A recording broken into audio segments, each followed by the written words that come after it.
한경 코리아마켓 구독자 여러분 안녕하세요. 네, 오늘 한경에서 주최하는 KIW 코리아 인베스터 포럼이 열렸는데요. 오늘 또 멀리서 윤재성 뉴욕생명 CIO님이 또 한국에 우리 또 기관 투자자들 만나러 오셨습니다. 그래서 미국에 있을 때보다 더 자주 뵈는 것 같은 기분도 드는데 아무튼 오늘 또 이제 좋은 내용으로 강의해 주러 오셔가지고 그 사이에 또 미국 경제가 많이 바뀌었어요. 그래서 이제 짧게 오늘의 강의 내용과 함께 최근의 이야기를 좀 여쭤보려고 합니다. 네, 일단 저희가 아마 2주 전에 좀 인터뷰를 했던 것 같은데 그 사이에 사실 조금 인플레이션에 대한 어떤 걱정이 좀 많아졌어요. 그렇죠.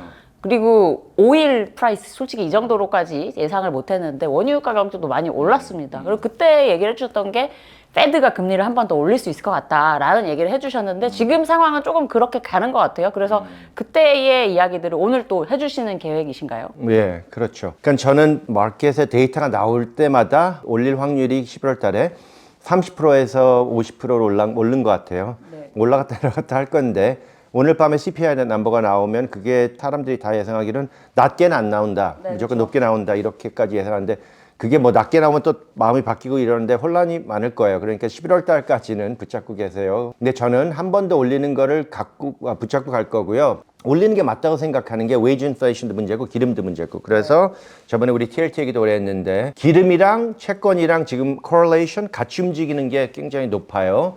왜냐? 기름이 계속 올라가면은 유럽이랑 일본은 에너지 인플레이션, 기름에 받는 인플레이션이 세갖고 스태그플레이션 방향으로 갈 수 있다.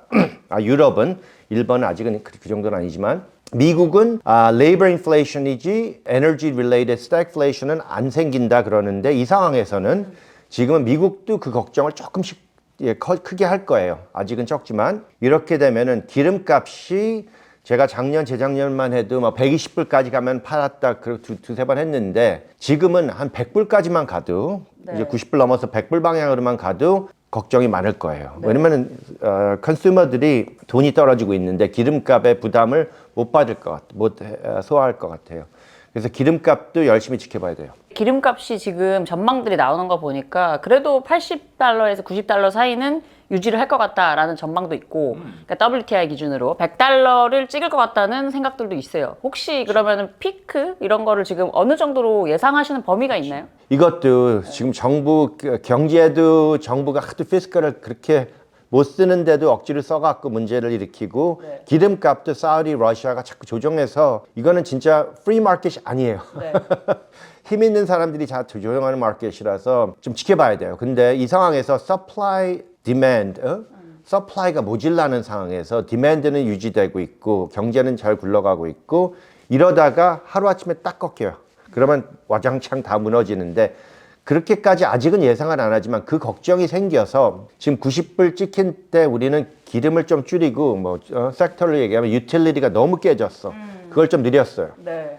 전기 뭐 이런 거. 네. Electric Utility 네, Company. 네. 그 섹터는 아예 year to date 10% 다운이고 1년은 뭐 20% 다운인가 이래요. 주식은 올랐는데. 네. 이래서 에너지가 계속 좋을 것 같지만 이렇게 되면 에너지 자체가 2008년도도 그랬지만 자기 자신이 꺾는 거야, 경제를. 그럴 가능성이 없진 않아요. 오늘 근데 아무튼 CPI가 발표가 되는데 지금 다들 좀 인플레이션이 생각보다 이번엔 높게 나올 것 같다라고 하는데 코어 인플레이션은 좀 어떻게 보세요? 뭐 코어 헤드라인 뭐 이런 거 걱정보다 제가 보기에는 이 서비스 섹터, 레스토랑트, 호텔 이쪽이 아직도 세요. 네. 아직도 비행기 타고 돌아다니고 싶어 사람들이. 식당도 가고 싶고 이쪽이 세고 웨이지 인플레이션이 셀 거고 하우싱, 렌털 마켓이 셀 거고 미국 사람들이 이사를 못 가. 좋게 이자 받은 사람들도 집을 지켜야 돼. 그거 팔면 손해야. 여러 가지 이유로 렌트, 인건비 하고 뭐 기름값하고 lodging, 호텔, 레스토랑 이런 거는 여전히 셀 것 같아요. 그쪽으로. 아무튼 지금 계속 이런 어떤 이 페드가 금리 더 올릴 거로 생각하니까 채권 금리가 뭐 오늘도 보니까 이제 2년 뭐 5%좀 넘어 있고 계속 좀 높아요. 그래서 지난번 인터뷰 때 한 뭐 TLT 기준으로 92.5에서 97.5 요 정도에서 계속 트레이딩 한다고 하셨는데 그거에 대한 뷰는 그대로세요. 더 이제 가격이 바뀌거나 97에 내가 97.5라는데 97에 리미트가 있어서 팔렸더라고. 네, 그래서 지금 기다리는 건 92.5야. 네. 이제 파는 거는 이제 어느 정도 정리됐고 이제 92.5 기다리는데 지금 93, 94 뭐 이쯤에서 왔다 갔다 하고 있고 네. 주식도 솔직히 지금 좀 힘들어하는 게 보이니까 네.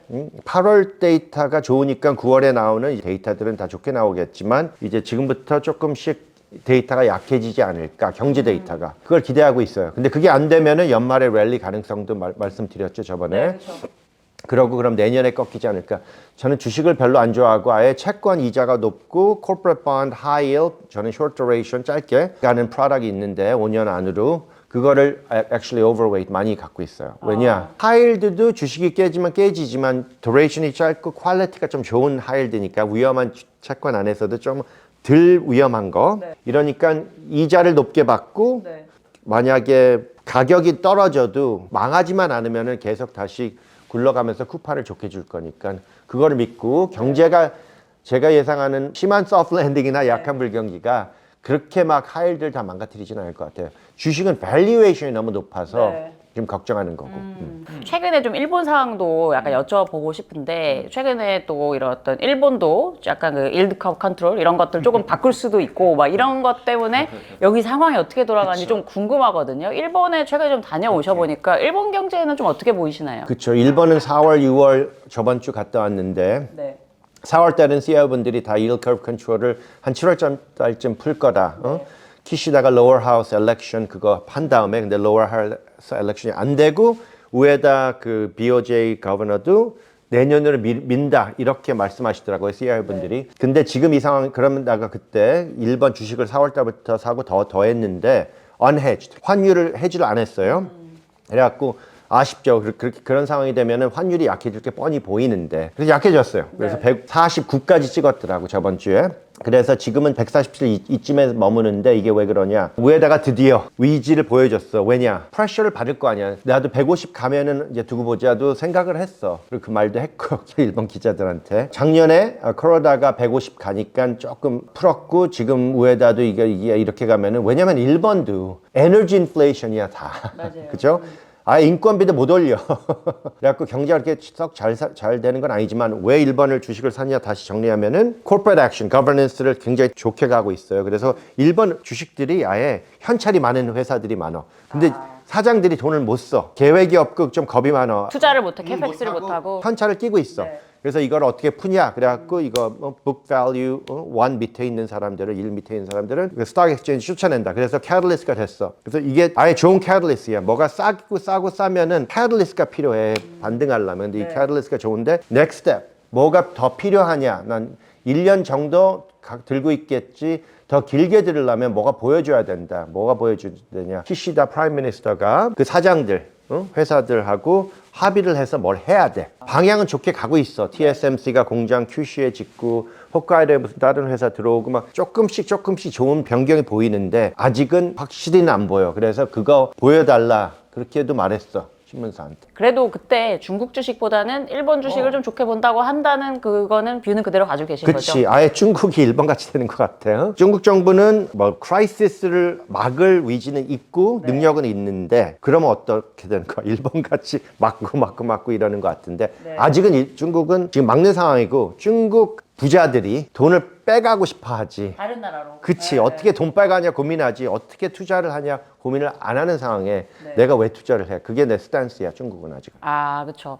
그리고 마지막으로 우리 또 코리아 마켓 채널이기 때문에 지금 한국 시장에 대해서도 좀 여쭤보고 싶은데요. 최근에 사실 좀 달러 인덱스가 뭐 이제 피크에선 조금 내려오긴 했지만은 아무튼 굉장히 스트롱해졌죠. 그래서 지금 한 달 동안 외국인들이 코리안 마켓에서 주식을 상당히 많이 팔았어요. 근데 지금 일단 그 한국 시장에 대해서는 좀 어떻게 보고 계시는지 좀 궁금합니다. 그러니까 한국 시장을 내가 잘 아는 건 아니지만 미국 입장에서 이렇게 지켜보면은 첫째 환율은 저번에 우리 얘기할 때 103에서 105쯤 가겠다. 근데 105쯤 갔어. 그래서 조금 더 가겠지. 왜냐면 방향으로는 달러가 세지는 방향이야. 아직은. 미국 사람들이 한 20년 전에 이렇게 말했어. 미국 경제를 보려면 코스피를 봐라. 왜냐면 한국 회사들은 엑스포트 회사고 미국에 엑스포트를 해서 early cyclical 한 회사들이다. 아직 그게 크게 변하진 않았어요. 한국도 컨슈머 마켓이 잘 디벨롭 됐는데 아직은 cyclical 마켓이야. 그러면은 지금 late cycle, 마켓이 mid cycle이고 불경기가 오든 안 오든 둔화되는 쪽으로 가면은 한국 주식은 그렇게 big picture, 큰 그림으로 좋진 않을 것 같아.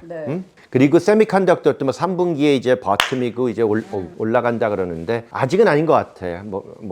이것도 다 미뤄지는 거야. 그럼 내년이겠지? 그럼 가격이 다시 올라오는 것도 조금 더 좀 기다려야 기다려야 된다. 된다. 그러니까 뭐 큰 그림으로 생각해서 내가 이거 일일이 삼성이 어떻게 돌아가는지 뭐 하이닉스가 어떻게 돌아가는지 내가 일일이 지켜보는 건 아니지만 그 세미컨덕터 사이클도 좀 늦춰지는 것 같은데 이렇게 되면은 그렇게 썩 좋게는 안 보이고 환율도 그렇게 썩 좋게는 안 보여. 그리고 한국도 미국 정부가 바이든이 $1 trillion 피스크를 썼고 아까 제이슨 트레이너 내가 존경하는 그 스피커가 그 말을 했잖아. 미국이 자꾸 그 은행이 망가져서 돈을 너무 풀었다고 QT를 해야 되는데 QT를 못하고 다시 리퀴디티를 막 너무 풀어갖고 주식이 2분기에 너무 뜬 거 아니야. 그렇죠. 오히려 그때 은행 사태 있고 나서 쭉 올라갔죠. 그치 2분기부터 3분기 초반까지 다 뜬 거야. 그게 liquidity driven rally야. 네, 유동성이 만든.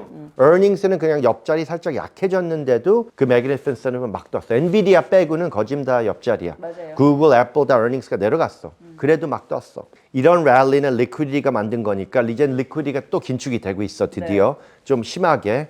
그럼 이걸 지켜봐야 돼. 그렇다고 이런 랠리를 막 맘대로 무시할 수는 없어. 그래서 내가 그랬지. 8, 9월. 8월은 세지만 9월은 약해져서 9월, 10월에 데이터가 약하게 나오면은 주식이 꺼지는 걸 걱정해야 되고 만약 그거마저 세게 나오면은 금년은 랠리로 갈 거를 생각해야 돼. 그러면 지금 이제 9월, 10월이 엄청 중요하겠네요. 그러니까 지금은 별로 이렇게 어느 방향으로 갈지는 지켜봐야 될 상황이고 연준이 이자를 한 번 더 올린다. 그리고 인플레이션이 진짜 안 꺾이잖아. 이렇게 안 꺾이면은 이것도 지켜보고 데이터 디펜던트인데 한 번은 더가 아니라 만약에 이렇게 가면은 내년에도 올릴 확률이 있어. 근데 이게 진짜 애매한 게 연준은 이자를 계속 올리고 응? 바이든 돈을 계속 쓰고 트레이셔리는 이제 긴축 쪽으로 갈 수밖에 없어.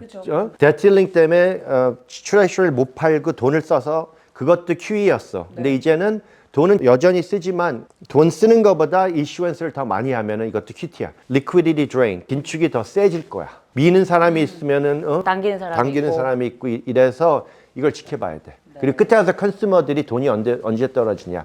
기름값이 더 부담을 주고 이런 것도 지켜봐야 돼. 굉장히 애매한 시간이에요. 그렇죠. 그래서 뭐 연준도 뭐 higher for longer 하면서 계속 긴축을 좀 가져가겠다는 모드니까 이번 9월, 10월 진짜 중요할 것 그리고 같습니다. 마지막 포인트는 내년에 100bp를 내린다. 네. 근데 그게 3월이었어. 그렇죠. 원래 예측은. 근데 그게 6월로 밀려졌어. 그게 무슨 뜻이냐. 100bp를 내린다는 거는 인플레이션이 많이 내려오고 많이 내려오려면은 경제가 둔화돼야 돼. 리세션이 생기든 안 생기든. 응? 이렇게 되면 그게 3월에서 6월로 미뤄졌다고 마켓이 생각하는 거야. 그럼 자꾸 딜레이 되는 거 아니야. 그렇죠. 리세션이 점점 더 늦게 일어날 걸로. 안 생긴다는 사람들 소프트 랜딩이 계속 미뤄지는 거야. 그래서 기름값을 지금 지켜보고 9월 데이터를 10월에 나올 때를 열심히 지켜보고 컨슈머를 지켜보고. 네. 아, 오늘 사실 윤자부님 진짜 바쁘신데 제가 오늘도 다 뽕을 뽑은 것 같습니다. 그치. 정사람이 내 뽕을 너무 뽑아. 네. 하여튼. 아무튼 바쁜 시간에 또 이렇게 귀한 시간 내주셔서 감사하고요. 저희 다음 달에 또 뵀으면 좋겠습니다. 감사합니다. 고맙습니다. 네.